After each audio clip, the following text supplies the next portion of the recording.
अस्सलाम वालेकुम। जनरल आसिफ मुनीर को फील्ड मार्शल का ओहदा दिया गया है और उस पर वो फाइज हो गए। अभी सवाल यहाँ ये क्रिएट होता है कि इसको ये क्यों दिया गया, क्योंकि जब इंडिया और पाकिस्तान की जो वार था ना, उसमें जनरल आसिफ मुनीर साहब ने आउटस्टैंडिंग परफॉर्मेंस दिखाई, तो जिसकी वजह से कैबिनेट बैठी और कैबिनेट में ये बात अप्रूवल मतलब इस पर हुई कि इनको फील्ड मार्शल का ओहदा दिया जाए। ये पाकिस्तान में दो बंदों को मिला है, एक जनरल अयूब खान को मिला था ये ओहदा और एक उनसे 2025 में जो करंट जनरल आसिफ मुनीर साहब उनको ये ओहदा मिला है। अभी इसमें दो कैटेगरी होते हैं, एक तो होते हैं नॉन कमीशन, एक होते हैं कमिश्नल। नॉन कमिश्नल में ये होता है कि बंदा तालीम हासिल नहीं करते, उसमें उसमें जो उनसे अपने एक्सपीरियंस के साथ आगे बढ़ता है। तो नॉन कमीशन में सबसे पहले जो होते हैं उसमें सिपाही होते हैं। सिपाही जो उनसे है वो सिपाही अपनी ड्यूटी कर रहा होता है, अपने एक्सपीरियंस के साथ आगे बढ़ता है। तो जब आगे बढ़ता है तो फिर वो बन जाता है लेरेंस नाइक। लेरेंस नाइक बन जाते हैं। लेरेंस नाइक के साथ फिर जो उनसे काम वो करते हैं, आगे बढ़ता है, अपने एक्सपीरियंस शो करवाते हैं और कई टाइम वहाँ गुजारता है, तो फिर वो नाइक बन जाता है। नाइक के बाद जो उनसे है वो फिर कई टाइम गुजारता है और अपने एक्सपीरियंस के साथ हवलदार बन जाता है। तो ये जो है नॉन कमिश्नल है। और कमीशन में ये होते हैं जो बंदा मुकम्मली तौर पर अपनी तालीम को, अपने एजुकेशन को कंटिन्यू रखता है। तो तालीम को कंटिन्यू रखने में जो है वो फिर उसको अलग अलग ओहदे दिया जाते हैं। उसमें भी दो ऑप्शन है, एक जो है जूनियर है, एक सीनियर है। जूनियर में जो है सबसे पहले आता है कि वो नाइब सूबेदार बन जाता है। नाइब सूबेदार जो है वो तालीम हासिल करते हैं, तालीम हासिल करने के साथ मतलब एक्सपेरिमेंट भी होते हैं और ट्रेनिंग भी लेते हैं, सब कुछ करते हैं, तो नाइब सूबेदार बन जाते हैं। नाइब सूबेदार के बाद मुझसे वो सूबेदार बन जाता है। तो मतलब तालीम हासिल कर रहे हो, मतलब एक्सपीरियंस भी ले रहे, ट्रेनिंग भी मिली है, सब कुछ हो रहा है, तो वो सूबेदार बन जाता है।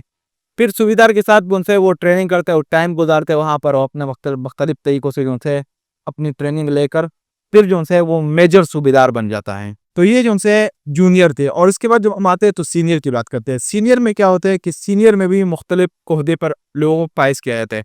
इसमें जो है सारे लेफ्टिनेंट, कर्नल, मेजर ये सब आते हैं इस कैटेगरी में। तो वो जो है अपनी तालीम को कंटिन्यू रखते हैं और एक अच्छी तालीम हासिल करते हैं, मुकम्मली तौर पर उनको ट्रेनिंग दिए जाते हैं, क्योंकि ये एक पोस्ट जो है ये कोई आम इदारा नहीं है। ये इदारे के मैनेजमेंट जो है ना, ये संभालना बहुत काफ़ी मुश्किल होते हैं, क्योंकि इसको जो चलाने वाले होते हैं ना उनके ऊपर बड़ा बर्डन होता है, क्योंकि एक एक बंदे को ट्रेन करना, एक एक बंदे को मुकम्मली तौर पर समझाना, ये काफ़ी कॉम्प्लिकेटेड होता है। तो वो जो है ये ऐसे इसको नाम नहीं दिया कोच, ये जो है इनको लड़ाइयों के लिए तैयार करते हैं, ये जंग करते हैं, बॉर्डरों पर मुख्तलिफ जगहों में जंग करते हैं। तो इनको ऐसे तैयार किए जाते हैं, ऐसे ट्रेनिंग दी जाती है जिसमें ये अपने आप को ऐसे मजबूत करें ताकि अगर कहीं भी जंग होती है तो इनको बेच दिया जाए, इनको बेच दिया जाए, तो फिर ये लड़ते अच्छी तरीके से, मजबूत तरीके से लोग लड़ते हैं। तो सबसे पहले जो है इसमें स्टार्ट होता है सेकंड लेफ्टिनेंट। सेकंड लेफ्टिनेंट इसमें सबसे पहले जो हमें समझना होगा वो स्ट्रक्चर समझना होगा, क्योंकि स्ट्रक्चर जो है वो मेन चीज स्ट्रक्चर है। सबसे पहले इसमें आते हैं स्क्वाड। स्क्वाड में तकरीबन 3 से 4 फौजों का ग्रुप बन जाते हैं, वो स्क्वाड कहलाते हैं। उसके बाद जो उनसे सेकंड पर आता है वो है प्लाटून। प्लाटून में क्या होते हैं, स्क्वाड में तकरीबन 3 से 4 होते हैं, उसमें 5 से 6 ग्रुप बन जाते हैं, तो वो प्लाटून कहलाते हैं। प्लाटून के बाद जो है वो आते हैं कंपनी। कंपनी में जो है तकरीबन इस प्लाटून में 20 से 30 फौज होते हैं, मतलब इनके ग्रुप बनाए जाते हैं, उन ग्रुप के दौरान उनसे ट्रेनिंग वगैरह लेते हैं, उसको प्लाटून कहा जाता है। फिर इसी तरीके से कंपनी आती है। कंपनी में जो है तकरीबन 120 से लेकर 150 के दरमियान इनके ग्रुप बन जाते हैं, और ये जो है इनको लीड कर रहे होते हैं इनके कैप्टन, और उनको बता रहे होते हैं मुख्तलिफ तरीके से, उनको लीड कर रहे होते हैं, बता रहे होते हैं कि आप ये काम करोगे और आप आगे बढ़ोगे। तो इसमें तकरीबन 140 से 160 के दरमियान पौधे की है। उसके बाद जो से आते हैं वो है बटालियन। बटालियन में तकरीबन 300 से 500 ग्रुप बन जाते हैं, उसमें जो है वो मुकम्मल तौर पर ट्रेनिंग लेते हो, ट्रेन करते करते वो बटालियन होते हैं। उसके बाद आते हैं ब्रिगेड। ब्रिगेड आते हैं, ब्रिगेड में तकरीबन 3000 से लेकर 5000 के दौरान पहुंच जाते हैं, उनके ग्रुप बन जाते हैं, और वो फिर अपने ग्रुप बना के और मुख्तलिफ ट्रेनिंग लेते हैं, और ट्रेनिंग के बाद उनसे वो झगड़े के लिए तैयार होते हैं। तो सबसे पहले जो आते हैं वो सेकंड लेफ्टिनेंट आते हैं। सेकंड लेफ्टिनेंट जो है वो क्वाड को लीड कर रहे होते हैं। सेकंड पर कैप्टन आते हैं। कैप्टन का क्या काम होता है, कैप्टन प्लाटून को लीड कर रहे होते हैं, मतलब प्लाटून जो था जिसमें तकरीबन 30 से 40 फौजों का ग्रुप बन जाते हैं, उनको लीड कर रहे होते हैं। फिर आते हैं मेजर। मेजर जो है वो भी प्लाटून को लीड कर रहे होते हैं, लेकिन वो उससे हाई प्लेस पर होते हैं, मतलब ये जो कैप्टन है ना, ये तो फिर लो लेज पर होते हैं और ये दूसरा हाई लेज पर होते हैं, मतलब ये उनको अच्छी तरीके से लीड कर रहे होते हैं। उसके बाद जो आता है वो लेफ्टिनेंट कर्नल आते हैं। लेफ्टिनेंट कर्नल का क्या काम होते हैं, वो जो है वो कंपनी को लीड कर रहे होते हैं, मुकम्मल एक कंपनी जो जिसमें तकरीबन 3 से 4,000 फौज होती है, उनको मुकम्मल तौर पर लीड कर रहा होता है। उसके बाद आते हैं कर्नल। कर्नल का जो सा काम वो बटालियन को लीड कर रहे होते हैं। बटालियन में तकरीबन मैंने आपको बताया कि 500 से लेकर 400 के दरमियान एक ग्रुप बनी होती है, उनको अच्छे तरीके से लीड कर रहे होते हैं। फिर उसके बाद आता है जनरल ऑफिसर आते हैं। जनरल ऑफिसर जो है वो भी अच्छी तरीके से लीड कर रहे होते हैं, मतलब लोग पूरी फौज जितने भी है ना, जितने भी इनका सरबराह है वो सबको लीड कर रहे होते हैं। उसके बाद जो आते हैं ब्रिगेडियर आते हैं। ये सबसे हाईएस्ट पोस्ट है, मतलब सबसे हाई से मुराद ये कि इससे हायर जो है वो आर्मी चीफ है, आर्मी चीफ से नीचे ही है ब्रिगेडियर। तो ये भी अच्छी तरीके से उनको लीड कर रहे होते हैं, पूरे ग्रुपों को कंबाइन तरीके से बता रहे होते हैं कि ये आपको करना है। झगड़े के दौरान ट्रेनिंग दी जाती है, मुख्तलिफ एजुकेशन प्रोवाइड की जाती है। तो इस तरीके से ये जो है फिर मेजर जनरल आते हैं। मेजर जनरल का काम क्या होता है कि वो भी अच्छे तरीके से पूरे कंपनीज वगैरह ये जितने भी मैंने आपको स्क्वाड बताया, क्योंकि फौज का जो यूनिट है उनको पहले समझना लाजमी होता है।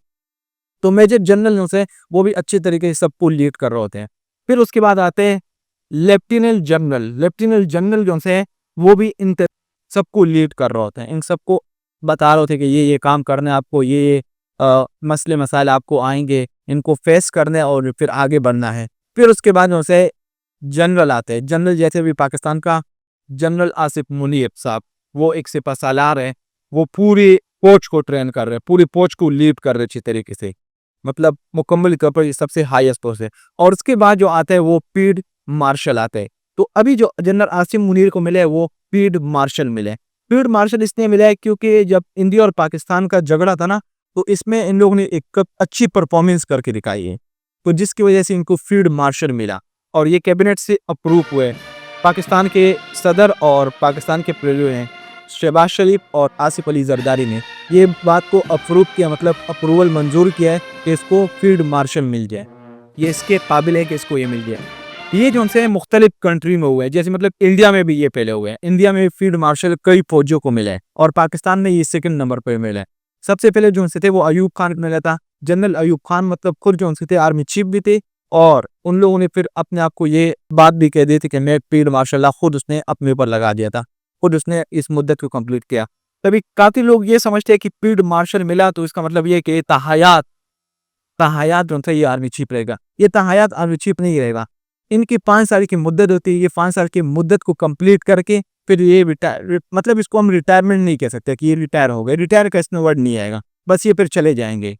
इस ओहदे पर कोई और आके ये एक्टिव नहीं रहेगा, इस ओहदे पर कोई और आके फाइज हो जाएगा, इस ओहदे पर रहेगा, लेकिन ये चले जाएंगे, ये रिटायर नहीं हो गए। अगर कल कोई मसला होता है, कोई मतलब इवेंट वगैरह होते हैं, तो ये अपने प्रॉपर तरीके से यूनिफॉर्म में आके तकरीर अटेंड कर सकता है। अगर कोई इनको इन्वाइट करते हैं तो ये अपनी प्रॉपर तरीके से यूनिफॉर्म पहनकर आ सकते हैं, उस तकरीर को अटेंड कर सकते हैं, क्योंकि इसको फील्ड मार्शल मिला। इसको हम रिटायरमेंट का वर्ड नहीं कह सकते। ये रिटायर मतलब ये हो जाएगा, अपने ओहदे से खत्म हो जाएगा, लेकिन रिटायरमेंट का वर्ड हम इसलिए इस्तेमाल नहीं करते। तभी आपके क्या राय हैं कि जनरल आसिम मुनीर ने वाकई में आउटस्टैंडिंग परफॉर्मेंस दिखाई थी कि जिसकी वजह से शहबाज शरीफ साहब ने और आसिफ अली जरदारी ने ये बात को मंजूर कर दिया कि इसको फील्ड मार्शल मिले? अपने राय का इजहार कमेंट सेक्शन में कीजिए। वाखिर दावाना अल्हम्दुलिल्लाहि रब्बिल आलमीन।